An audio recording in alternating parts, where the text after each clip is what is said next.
In history, there is a very unique aspect of handling the length of the syllabus. In history, a lot of repetitions are there. Plays a significant role in creating your overall merit. In fact, I brainwashed the student in the class. Today, we have the privilege of discussing one of the most fascinating subject of UPSC examination, history optional. With its wide range of topics from ancient civilization to modern world events, it helps us to know the world around us. It is both challenging as well as rewarding. To make us understand this subject even better and to discuss about the strategies for its preparation, today we have with us Hemant Jha Sir, a well-known faculty for history optional with more than 25 years of teaching experience. Welcome, sir. Thank you. Sir, to start with, I want to know a very basic question. What is the importance of selecting a right optional subject? See, I think this is a beautiful question because my experiences suggest that when it comes to choosing the right optional subject, most of the civil service aspirants become romantic. Okay. So I urge all the civil service aspirants to come out of this romanticism and delve deep into rationalism in choosing this. Plus, you have used a beautiful word also, important or appropriate, I think. I think this is a hallmark of the civil services preparation. And we can connect appropriateness to many things. For example, appropriate readings, for example, appropriate books, appropriate topics, appropriate answers, and this list goes on and on. So choosing the appropriate and the right optional is highly significant. Why? There are so many reasons.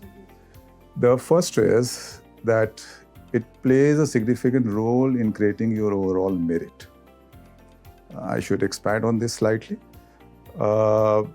Merit is created by the marks of general studies main, optional subject main, essay main, and interview. Now in the general studies main and the essay main and the interview, there are certain limitations of getting a very high score. Why? Because in GS, there is a, you can say, huge variety, huge multiplicity is there. So preparation has certain challenges. People normally will find, end up getting around 40%, 41%, at the most I think 45% of marks, right? Then essay is highly subjective. So again, these challenges are there. I mean, you cannot think of getting a very high score. Interview is also highly subjective.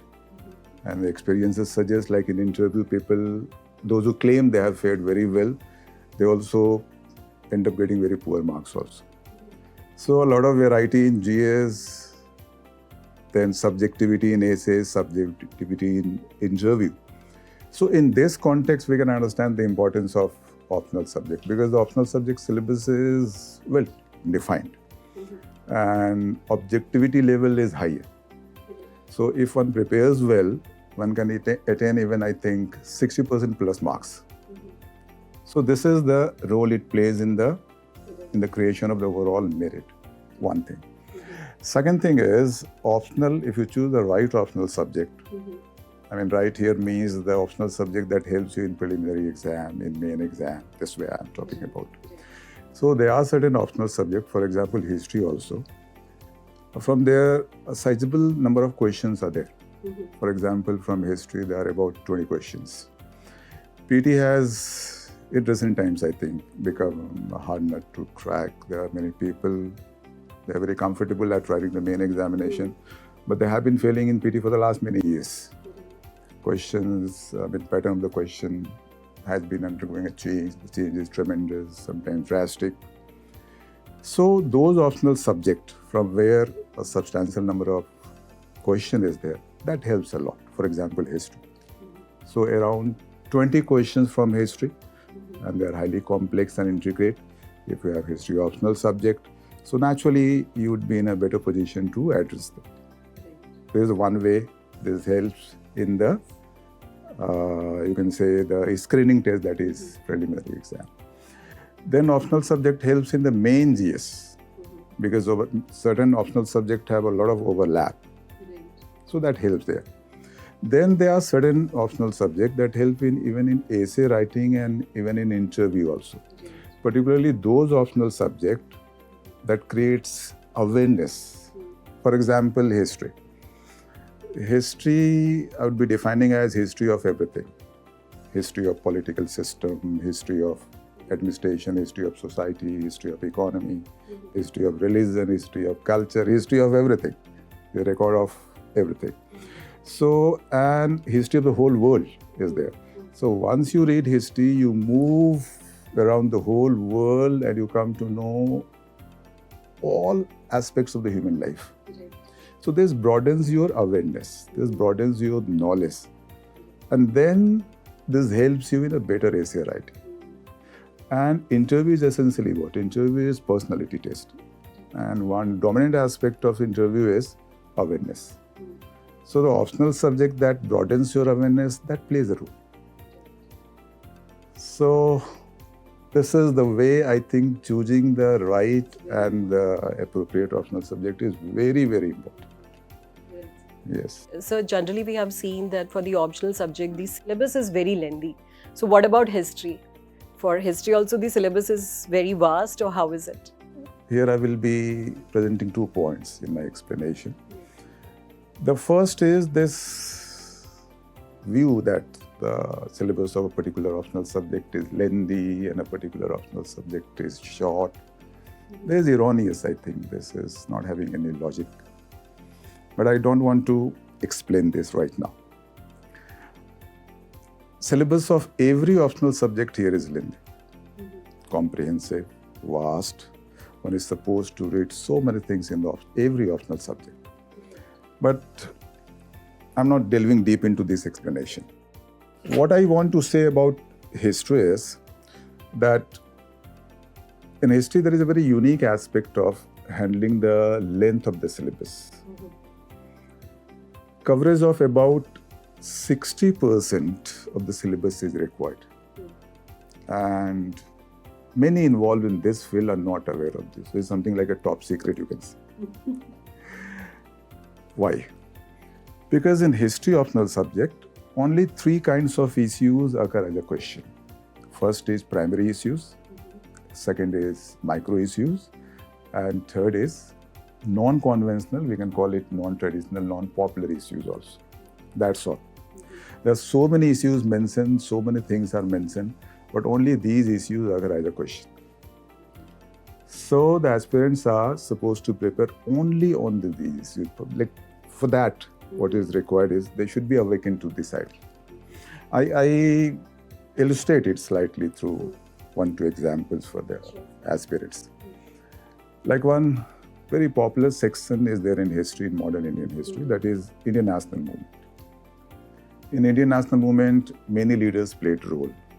Students are supposed to work on them. There are questions in the exam. But in the history optional subject, a very unique aspect is there that among many, I think hundreds of nationalistic leaders played a role. Among the 100, questions occur only related to a few. They are Dadabhai Naorozi, Mahatma Gandhi, Jawaharlal Nehru, Subhash Chandra Bose, and Sardar Vallabhbhai Patel. That's it. If you're supposed to work on the nationalist leaders, you're supposed to work on only these 5. Working on the rest is sheer wastage of time. But since people are not aware, they keep on working. This is something like you are working on mangoes, grapes, berries, apples. UPSC demands watermelon. So finally what happens here, your studies don't get focused. I take one more example. Ancient Indian history. Many rulers are there. I have seen people working on all the rulers, but only a few are important from the standpoint of the question. One is Ashoka, one is Kanishka, one is Samudragupta, one is Harsha. Only 4 among hundreds. So see finally how you are handling the syllabus. Right. So they have to be very smart enough in selecting. Exactly. And if you ask me one more question, that how do I claim this? That only 60% of the syllabus is required. First, I claim this on the basis of my knowledge of history. Second, my teaching experiences over the period of 25 years. Conceiving the changing pattern of the exam, because when I started teaching long back, and over the time, syllabus underwent changes, question pattern underwent changes. So I've been through all this. And plus my deep insight into the standard of the question. I mean, what all issues, what all themes could occur as question. So these are the basis of my claim. And even in the classes, I ensure people that in every topic I tell them, just do this, nothing else. Just believe in me. We will have all questions. So, but sir, in history we have seen like there are so many years and dates. So students, they have to mug up or cram those dates and everything.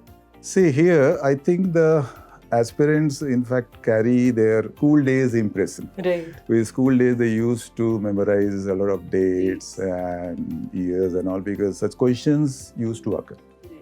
But here, this is no requirement at all. Here, the knowledge of broad chronology is required. And broad chronology means like 18th century, first half of 18th century, second half of 18th century, first decade of 18th century, towards the end of 18th century. For example, suppose an event took place in 1855. If one remembers 1855, it is fine. Even if one doesn't, it hardly matters. One is supposed to write in the exam, the event took place in the first half of 19th century. Simple. One more thing. All the important dates and year, people tend to remember automatically without taking any notice of it. Because when one starts preparing for the history of the subject, one starts taking classes, reading books, reading notes, so they come across certain important dates and years over and over again. For example, you cannot forget your date of birth. For example, you cannot forget the date of the independence of India, 15th of August, 1947. So I would be telling the student, like in history optional subject, even in history GS also, no need to cram. There is again a sheer wastage of time. So, sir, is history a scoring subject? Oh, this question is applicable to many optional subjects. Why? In the market, you will find many perceptions are there. Like one such perception we have just now discussed, the syllabus of this is lengthy, the syllabus of this is not lengthy. One perception is this also. But many perceptions are baseless. They don't have any logic. They are not rational. Like every subject is a scoring subject to your performance. Case is not this, that in one optional subject, you write poorly and you get very good marks. And in the second optional subject, you write a good answer, you get poor marks. Evidences suggest that in any optional subject, there are people getting about 200 marks, there are people getting about 300 marks. Same is applicable to history as well. And I think last year, the topper of civil service exam had history optional. So when one can top with history optional, one can attain any rank. So it is purely performance of the candidate, I think. In fact, see, the subject does not perform. Individual performs, and the individual's performance makes the subject scoring. Suppose many quality students start opting one particular optional subject, start performing. So naturally then one perception will emerge in the market that this optional subject is a score. So this is not the case. And as regards the length of the syllabus also, there is no logic. I think I should elaborate upon it slightly. See, UPSC appoints expert committees for defining syllabus, right? I mean, for different subjects.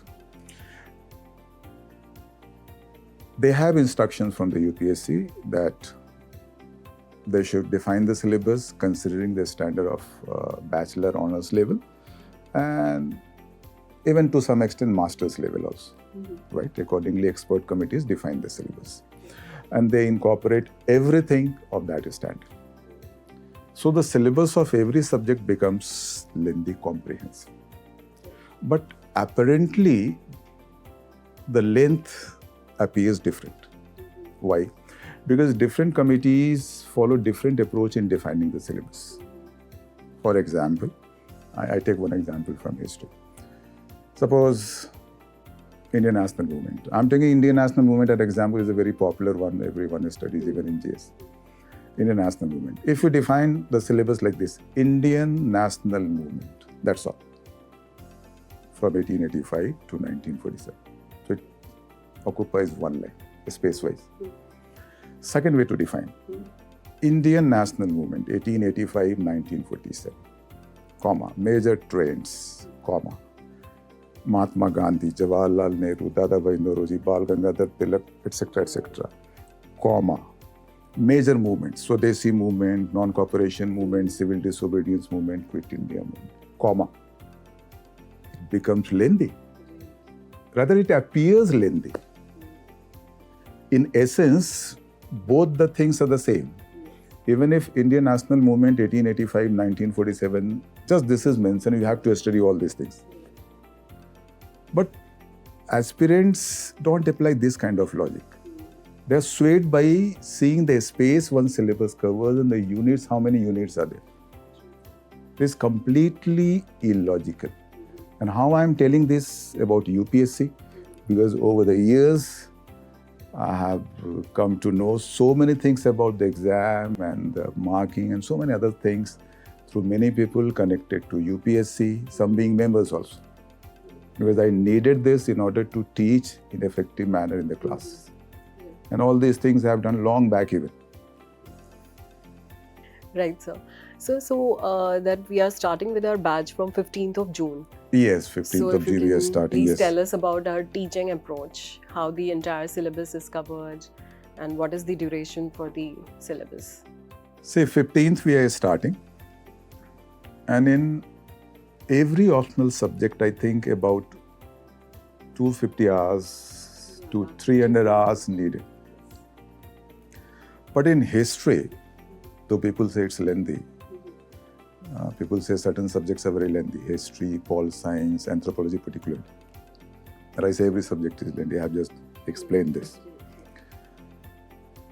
I take about 200 hours to finish. Maybe you are getting surprised, like all taking 250 and 300. I'm saying this thing, and I'm saying in history. I will be finishing in 200 hours. Why? Because in history, optional subject, coverage of about 60% of syllabus is required in order to address about 99.9% of question. Only 60%. I teach everything, but finally I focus on only 60%. In fact, I brainwash the student in the class. Just do this, just do this, just do this. And take a look at the question papers, past questions, last 20 years, 30 years. Compare. Suppose if nationalistic leaders, you won't find any question beyond these 5. And this won't happen in future as well. One thing. Second thing, in history, there is no current issue. It saves a lot of time. Because every popular optional subject, current issues are closely wedded. So if the syllabus is this much in any optional subject and current issues are there, this becomes this much. And you are supposed to work on the newspapers, magazines, so many things. A lot of dynamism gets involved automatically. Third is, in history, a lot of repetitions are there. Like on Mahatma Gandhi, you will find questions every now and then. Jawaharlal Nehru question every now and then. I mean, UPSC does not shift to Bal Gangadhar Tilak. Rather, UPSC keeps on asking just Gandhi over the years. And the next is in history, typical theories, thinkers and concepts are not there. But this also consumes a lot of time. So history is very plain kind of. I think even below average a student can do it in a very, what you can say, smooth manner. So that is the reason I cover everything in 200 hours. I mean, there is a group of reasons. Second reason, how do I cover in 200 hours, is the teaching methods also play a role. I, in fact, teach history on both. A lot of visuals, I organize information in the form of graphs, tables, timelines, images, maps. These also there's a lot of time and this makes the things effective. And then finishing or completion in 200 hours, this has a meaning to me. Completion is not formal completion. Completion to me is, how do I do it? A student should understand everything in history in a proper way. And proper understanding should be there. The basics should be perfectly all right.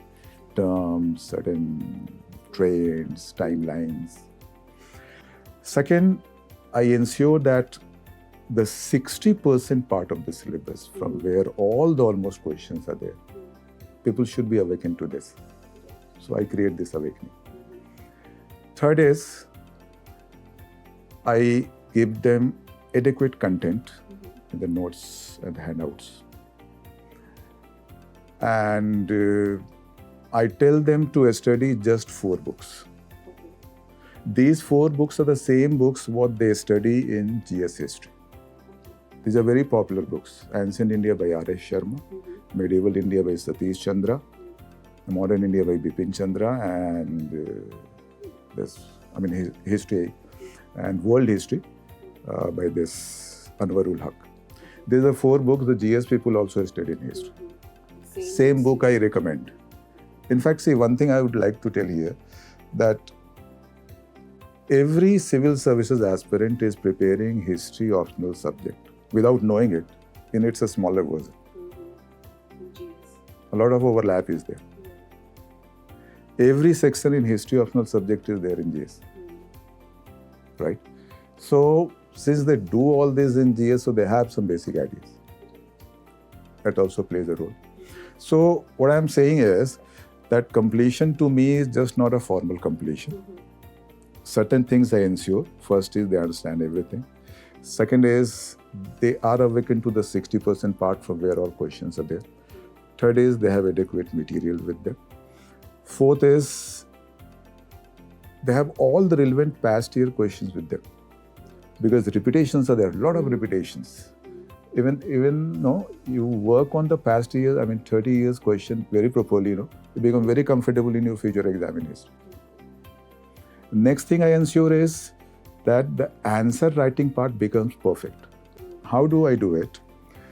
The moment I finish first topic, I start urging the student to write answers.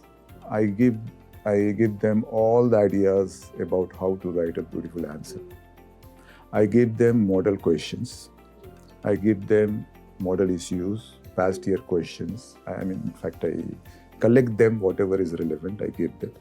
And I start telling them, they start writing down. The moment I finish the first topic. Until the end of the course, I keep on urging them to write. Unlimited number of questions. I tell them, you write, I will keep on evaluating with time management. So I ensure by the time the course is over, they are perfect in their answer writing. After the completion, what is needed? Just 2 things. 1, you revise, and 2, you produce in the exam. So, sir, we have a very well-structured program. Yes, very well-structured program. So definitely, sir, this makes us unique from other institutes. I don't think other institutes have such a well-designed and structured program. Yes, I think many things are missing in history optional subject, the way it is taught. First thing missing is visuals are limited. Timeline diagrams are badly missing. Images are badly missing. So many images, charts and all. Second thing missing, and that is very, very important, the focus on the 60% part. This is rather the hallmark of history optional preparation. Just first get awakened, what is the 60%? So what I do is in every topic, suppose I start with Mahatma Gandhi, suppose. So I give them all the basic ideas about Mahatma Gandhi. Then I tell them, see, these are the issues on Mahatma Gandhi on which question will never occur. And this is what you prepare unnecessarily. And these have been taught also unnecessarily. Then I tell them, these are the 4-5 issues. These are the only issues we'll have question on Mahatma Gandhi. If any question has to occur, that will be occurring from here. I make them believe in me. And through a logic, go through the past year questions. If every year you find that these are the only issues UPSC is asking, this is logic. If suppose this happens 1 year or this happens 2 years, 3 years, this may be chance. But if it is happening every year, this means this is there is a logic behind this. You have to believe. And so what about the test series that we are going to start from 18th of June? Yes, test series we have here. And test series is all free for our students who are in the foundation course. Enrolled in the foundation course. And test series is in fact for, you can say, a final revision, and you can say giving the preparation a final form at the end. That's it. Otherwise, I make all the students perfect in answer writing during the course. Finally, test series. So just giving the final form. So what advice you would like to give to students who want to pursue history as an optional? A few pieces of advice. Number one, you are preparing history optional subject,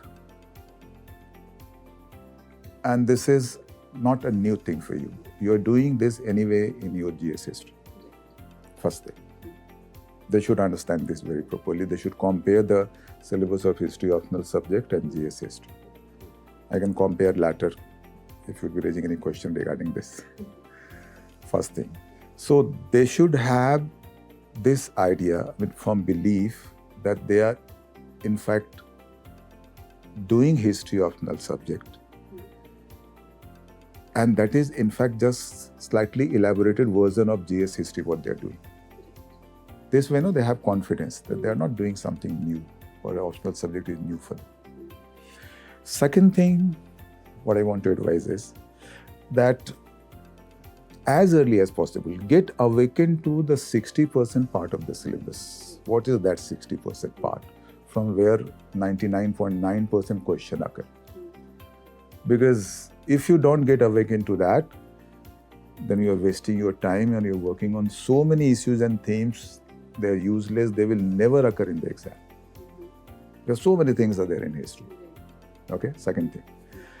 Third thing I would be saying that the 4 books what I've recommended, they are very good, highly effective, written by 4 great historians in their field.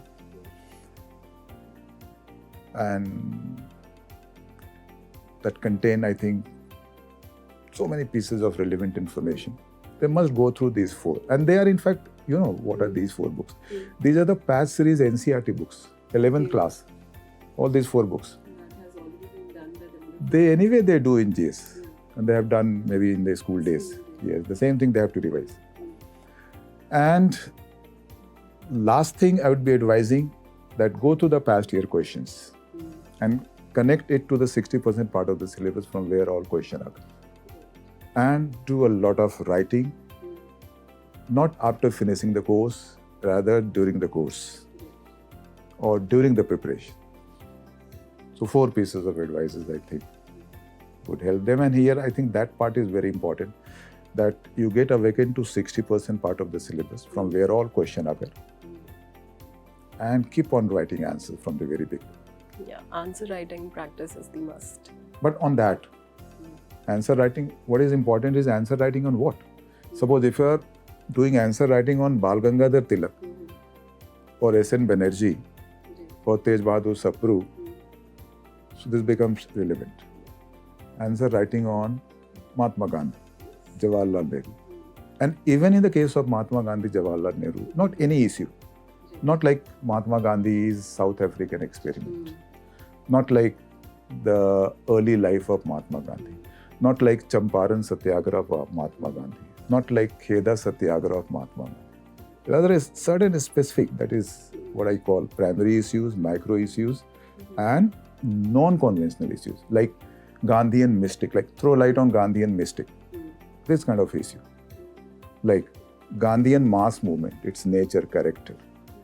Like Gandhian approach to socio-economic transformation. Like Gandhian approach and the approach of Jawaharlal Nehru compared. These kind of issues. The problem is people are not aware. So they keep on doing so many things. And one thing I would like to say, yeah, that is very important. I think nobody wants to study a lot. Yeah. Whatever, any optional subject or GS, whatever. That is the reason they want to select an optional subject which overlaps with GS so that they don't have to do extra efforts for it.